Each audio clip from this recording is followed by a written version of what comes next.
Damos paso a un nuevo espacio de la serie Género e Igualdad dedicado a la figura y obra de la filósofa y teórica del feminismo Celia Amorós. Javier San Martín Sala, catedrático de Filosofía y Antropología Filosófica de la UNED, se une al homenaje a Celia Amorós, abanderada del feminismo de la igualdad, que desde este tiempo de radio del Centro de Estudios de Género le estamos dedicando este año. El filósofo y catedrático Javier San Martín ha centrado sus investigaciones y publicaciones en tres ámbitos: la fenomenología, la antropología y la filosofía de Ortega. Profesor San Martín, bienvenido al programa. Muchas gracias. Y para conocer un poco más de Celia como persona, feminista e intelectual, su charla va a girar en torno al lema "a una frase" que marca su trayectoria intelectual y sus teorías feministas. Pero antes, a todos los invitados que han pasado por el programa, para comenzar, siempre les hemos hecho la misma pregunta, pues queremos saber la relación que han tenido y tienen con Celia Amorós. Profesor San Martín, ¿cómo la conoció? ¿Cómo fue su primer contacto con ella? Quiero empezar diciendo que es para mí una gran satisfacción el participar en este homenaje bien merecido a Celia, querida amiga, que conocí en 1979 cuando yo vine a la UNED, donde ella era adjunta de filosofía. Adjunta de filosofía equivalía entonces a lo que ahora es titular de filosofía. Coincidimos 6 años entonces hasta que se fue en 1985 cuando sacó la cátedra para la Complutense. En aquella época, la actividad del Departamento de Filosofía era muy intensa, tanto desde una perspectiva humana como desde la perspectiva de la investigación. Muchas veces nos reuníamos a comer el departamento y en algunas de las comidas tuvimos la suerte de oír cantar a Celia con una voz maravillosa partes del Misterio de Elche. Pero lo más interesante es que ya en esos años Celia desarrollaba y estaba ya muy metida en las investigaciones sobre la teoría feminista, cuyo primer resultado fue precisamente su gran libro Hacia una crítica de la razón patriarcal. Luego, en el año 2000, siendo yo vicerrector de la UNED, negocié con el rector Jaime Montalvo la reincorporación de Celia a la UNED como directora del Instituto de Género. Celia, a pesar de ser entonces todavía joven, estaba muy delicada de salud. Ese año de incorporación la invité a participar en la Feria del Libro. Era una época en la que en la Feria del Libro la UNED ponía un gran pabellón que recibía miles de visitas y teníamos una pequeña sala de conferencias y en una de ellas estuvo Celia Amorós, a la que aún se le notaban los efectos de una difícil operación quirúrgica a la que había sido sometida. Desgraciadamente, el instituto que vino a dirigir no tuvo mucho desarrollo porque una vez que se fue el rector Jaime Montalvo en el año 2001, el impulso de la UNED cambió totalmente y no fueron desarrollados los institutos de investigación. Como decía Celia, de modo muy reivindicativo, a su instituto no le habían puesto ni una triste secretaria, con lo cual ella sola poco podía hacer. En 2005 pudo incorporarse por fin de nuevo como catedrática a la UNED, a la Facultad de Filosofía, siendo la profesora de una asignatura sobre feminismo. Permaneció en activo hasta el 2009, cuando aprovechó el programa de jubilación anticipada de la UNED para irse a sus 65 años ya jubilada anticipada. Celia Amorós es una persona con las ideas muy claras desde su perspectiva. ¿Qué lema, frase, dicho pondría como fundamental en su filosofía? Bueno, mi intención en este homenaje y en este programa sería comentar una frase que yo le oí muchas veces a Celia y que en cierta medida a mí me parece que marca su trayectoria tanto personal como intelectual. Hace poco más de un mes, cuando ya tenía pensado dedicar este comentario a esa frase de Celia Amorós, que luego citaré, encontré un artículo en El País escrito por Fernando Savater con el título «Ni podemos ni debemos», en el que cuenta los problemas de la ciudadanía y de los nacionalismos o programas políticos que intentan elevar las diferencias culturales a programas políticos. Estamos refiriéndonos naturalmente al problema de Cataluña. En ese contexto comenta o cita al filósofo alemán Otto Marquardt, citando una frase de este para fundamentar el argumento de Sabater o resumirlo. Cita Sabater a Otto Marquardt y cito: igualdad significa que todos pueden ser diferentes sin temor. Pues bien, esta frase que Marquardt formula con gran estilo literario, Celia Amorós la había dicho hacía tiempo e incluso convertido, en mi opinión, en lema del que se derivan la mayor parte de sus teorías feministas y que, por otro lado, le han hecho ser clara líder de una de las formas de hacer feminismo.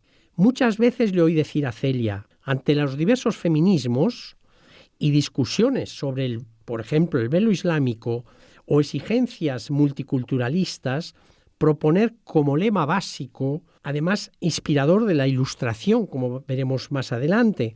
Y decía Celia coloquialmente, luego veremos que no era tan coloquialmente, porque su frase también está con otra expresión más literaria en su libro: dame igualdad, que yo me encargaré de poner las diferencias. Pues bien, esta misma frase la había expresado en su libro hacia una crítica de la razón patriarcal. Dice allá: buscad primero el reino de la igualdad, que las diferencias se os darán por añadidura. En la página 75. En mi opinión, esta frase es la que dirige globalmente la filosofía feminista de Celia. ¿Y por eso considera que tiene importancia esa frase? Sí, vamos a intentar desentrañar todas las complicaciones de esta frase, que es muy parecida, como ven, a la propuesta de Marquardt, pues solo desde un marco de igualdad puedo ser yo mismo desde mis peculiaridades. Llámense estas peculiaridades de género, ser mujer, ser hombre, peculiaridades de orientación sexual, para que cada uno libremente, como decía Marquardt, pueda ser diferente. Primero tenemos que ser iguales y después podré ser diferente. O de cultura diferenciada. Es decir, todos tenemos que ser en algo iguales para que cada uno después pueda tener su propia cultura. Empecemos diciendo que esa frase de Celia es la que señala, supongo que entre otras muchas cosas, los dos tipos de feminismos, el que se llama feminismo de la igualdad y el que se llama feminismo de la diferencia. Justo se distinguen en la relación en que ponen la igualdad y la diferencia, en primer término o en segundo respectivamente. El feminismo de la igualdad pondrá la igualdad antes, el feminismo de la diferencia pondrá la diferencia antes. El feminismo de la igualdad la pone en primer término, la diferencia en segundo término, porque subraya las diferencias. He comentado que esta frase ha marcado la vida de Celia Amorós, porque en la universidad a la que fue en 1985, estuvo hasta finales de siglo, tuvo que lidiar precisamente con un feminismo de la diferencia que tampoco le puso las cosas fáciles. Coincidía los años, como se sabe, de la posmodernidad. Y la posmodernidad fue fundamentalmente, o es fundamentalmente, una filosofía de la diferencia.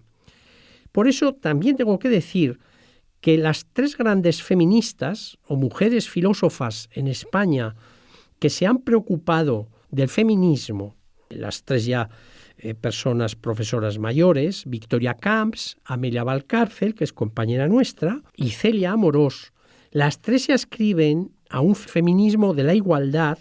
Sospecho que son las que Celia Amorós llama en su libro La gran diferencia y sus pequeñas consecuencias para la lucha de las mujeres, las ilustradas igualitaristas.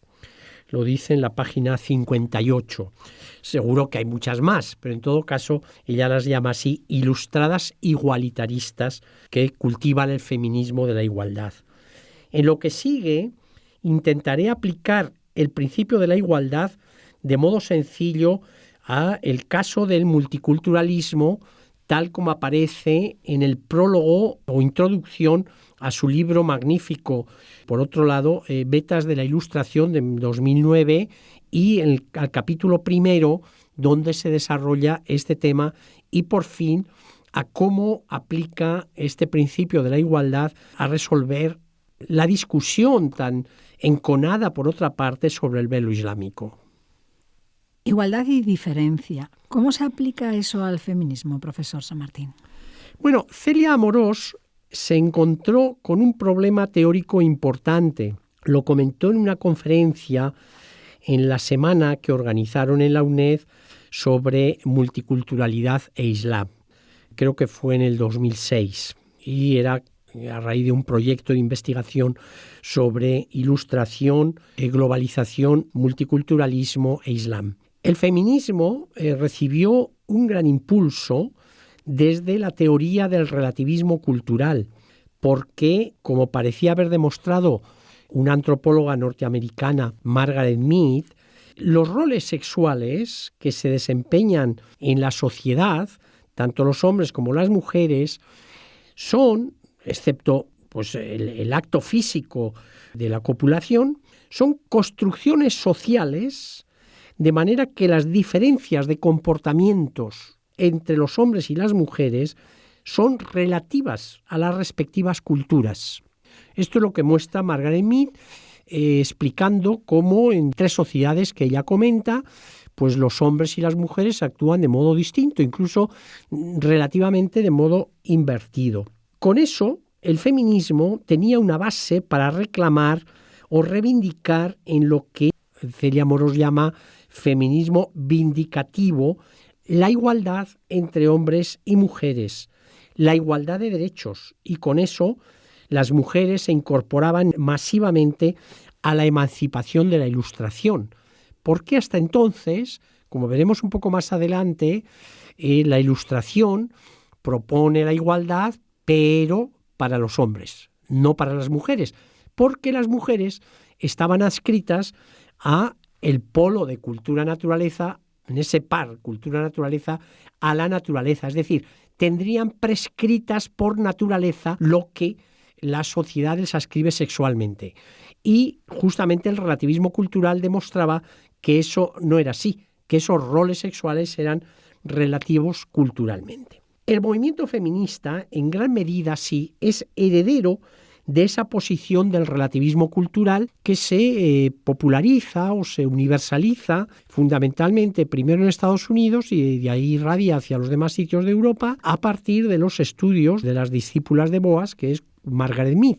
Esto a finales de los 40, un poquito antes de la Segunda Guerra Mundial y sobre todo años inmediatamente después de la Segunda Guerra Mundial. Pero pronto surgió el convencimiento de que si el relativismo cultural, y este es un punto importante, muestra la relatividad de los roles sexuales, igualmente muestra la relatividad de las aspiraciones emancipatorias de Occidente, que es el lugar en el que se mueve el feminismo. Además, el relativismo cultural en realidad es un movimiento contra la uniformización promovida por Occidente, principalmente mediante el colonialismo que había aplicado Occidente primero y la economía globalizada después.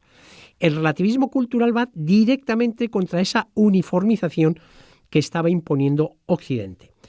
Contra ambas reacciona el relativismo cultural, defendiendo ante todo las diferencias culturales. Y así el relativismo cultural muestra la relatividad cultural de los roles sexuales, pero también muestra la relatividad cultural de los deseos de emancipación de las mujeres occidentales, con lo que el feminismo valdrá muy bien para Occidente, pero no para otros pueblos que viven sus identidades de modo diferente, desde sus propias culturas. Por tanto, el feminismo de la igualdad sucumbe a las diferencias culturales, que es de donde las mujeres asumen sus identidades. Esta defensa de la diferencia cultural encaja perfectamente con la explosión de la posmodernidad y pone en peligro radical el feminismo como filosofía de la igualdad.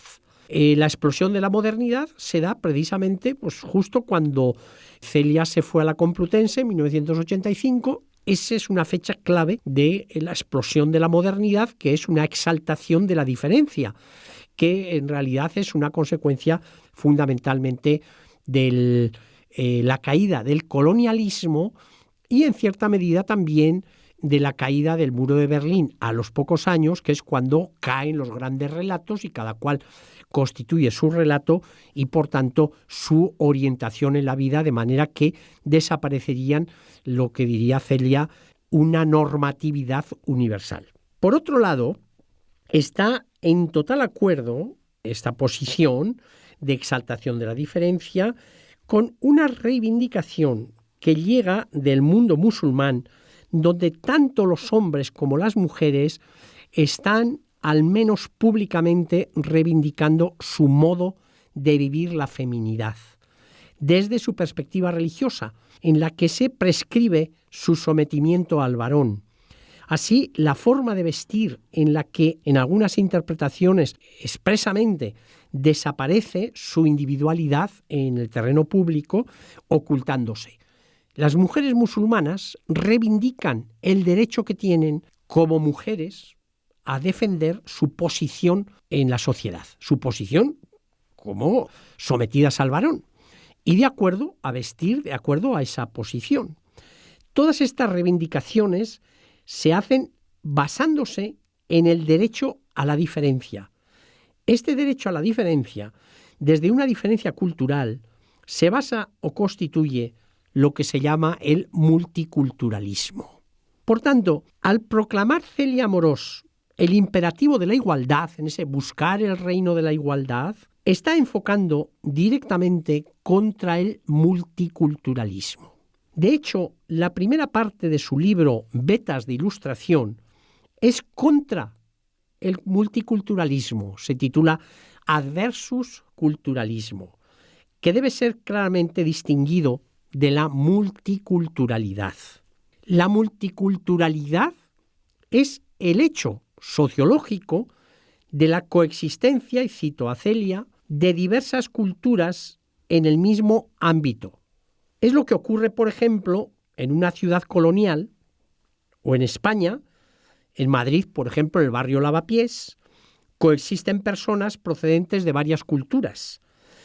Coexisten gastronomías diferentes, coexisten sistemas de alimentación diferentes y hay tiendas consecuentemente adecuadas a esa gastronomía y sistemas de alimentación, religiones diversas, modos diversos de vestirse, etc.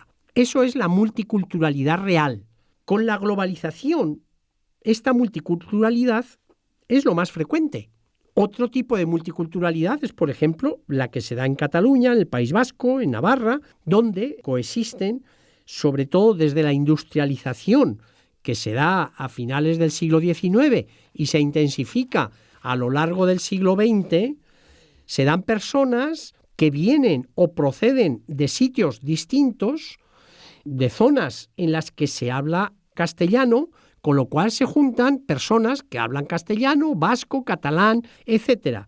Con lo cual hay una multiculturalidad lingüística fáctica. Uno asume su identidad desde su cultura. Es decir, uno es lo que le dice su cultura que es, o desde, por ejemplo, en este caso, el idioma. La multiculturalidad asume esa situación de hecho sin darle más rango. Y no dice qué hay que hacer. Es muy posible, es un dato muy interesante, que la propia filosofía proceda de una situación de este tipo. Pues lo que ocurre en la multiculturalidad es que se relativizan ambas culturas. Se ve que tal vez lo mismo se puede hacer o decir de modos distintos, que un alimento se deja cocinar de modos distintos o que los dioses son distintos, con lo cual todo se relativiza. La filosofía precisamente surge en una situación de este tipo en las colonias griegas, donde evidentemente había un hecho sociológico de multiculturalidad. Por tanto, la multiculturalidad conlleva esta ampliación de horizonte cultural, pero en una cultura, identificándose desde ella, por ejemplo, uno se identifica como catalán o castellano o charnego, pero conoce a los otros sin ninguna dificultad. Incluso, pues se dan los posibles intercambios. En Cataluña, por ejemplo, pues es absolutamente frecuente, y en el País Vasco, de que uno que habla catalán se case con una o con uno que habla español, y los hijos pues hablarán los dos idiomas. Esto debió de ser frecuente en las colonias griegas, donde surgió la filosofía. ¿Qué es el multiculturalismo? Pues bien, Celia Amorós lo describe muy bien. El multiculturalismo es la gestión normativa de cómo deben coexistir esas culturas diferentes. Es decir, se trata de gestionar políticamente la multiculturalidad. Dar por hecho que una cultura no puede imponer nada a otra de modo legítimo con argumentos racionales. Eso sería el multiculturalismo. Es decir, si uno habla catalán, tiene que hablar catalán obligatoriamente, en la escuela obligatoriamente, etc. Si habla castellano, tendrá que hablar castellano, pero justamente la política va a interferir para romper un poco esto. Por ejemplo, y por más que sea un caso fuerte, sirve para entender. Como sabemos, en muchas culturas africanas se mutila genitalmente a las niñas. Según el multiculturalismo, esas culturas tienen todo derecho a seguir funcionando con esas prácticas, o a las niñas imponerles un matrimonio pactado ya desde niñas. Estos son prácticas culturales que se dan. Entonces el multiculturalismo gestiona el decir que estas personas tienen el mismo derecho que en otras culturas a seguir sus prácticas. No es un contacto fáctico de culturas, sino que el multiculturalismo defiende que cada cultura tiene el derecho a sus prácticas, aunque esas prácticas choquen directamente con otras normatividades de otras. Si coinciden una cultura en la que se hayan eliminado esas prácticas, desde el multiculturalismo se exige que se permita a los miembros de una cultura seguir con esas prácticas, basándose en el derecho a la diferencia. Claro, el tema ya es muy serio moralmente porque afecta a elementos tan importantes, por ejemplo, como la mutilación genital. Esto significa que el feminismo, que se basa en el relativismo cultural, como hemos visto, no puede avanzar como una doctrina política porque va directamente contra el multiculturalismo. Y en la posmodernidad se ha impuesto el imperio de la diferencia. Es decir, como el feminismo se basa en el relativismo cultural, cae en la misma trampa del relativismo cultural, con lo cual no puede convertirse en una doctrina política universal. Esto es lo que Celia comentaba en esa conferencia de que el culturalismo se movía entre la Escila y la Caribdis de la universalidad que propone como teoría moral y política y moral, y la Escila del relativismo cultural en la que también se basa el propio feminismo. Con lo cual, estamos que el gran problema del feminismo es precisamente el debate entre la posición que tienen la igualdad y la diferencia. Y ya por último, profesor San Martín, el libro al que se ha referido, Vetas de Ilustración, Reflexiones sobre Feminismo e Islam, nos indica que la profesora Amorós aplica sus estudios al Islam. ¿Qué nos puede decir a este respecto? Bueno, la crítica fundamental al multiculturalismo es que considera la cultura como una cosa reificada, dice Celia, es decir, como una cosa sustancial que no puede cambiar, que no puede variar y que las personas asumen esa sustancia como algo fijo. De acuerdo a esta noción, la cultura no es así, la cultura es algo muchísimo más fluido y además es una cosa que somos las personas las que tenemos cultura, no nos tiene la cultura a las personas. Y de acuerdo con esta noción no reificada de cultura, que es una de las cosas más interesantes del libro de Celia, de una negación de que la cultura sea algo sustancial, se puede abordar, por ejemplo, la posición del feminismo como una filosofía ilustrada que asume la liberación y emancipación de la mujer. Y vamos a ver cómo resuelve esto en el caso del velo islámico. El feminismo cuenta con una experiencia que en nuestro propio ámbito, la formulación de la Ilustración, implicó la igualdad para todos los hombres, pero no para las mujeres. Las mujeres la tuvieron que ganar a pulso. Eso es precisamente el feminismo. Con esa experiencia de haber reivindicado la igualdad dentro de un sistema que ya la proclamaba, de cómo, teniendo formulada la Ilustración, es decir, una filosofía de la igualdad, el feminismo de Celia Amorós aborda eso mismo en el Islam. Y precisamente una de las páginas más bellas del libro de Celia Amorós, Vetas de la Ilustración, se refiere al velo islámico, cómo lo resuelve, lo interpreta Celia, en el que se muestra que el velo islámico transmite toda una ideología de una cultura en la que la mujer necesariamente está sometida al varón.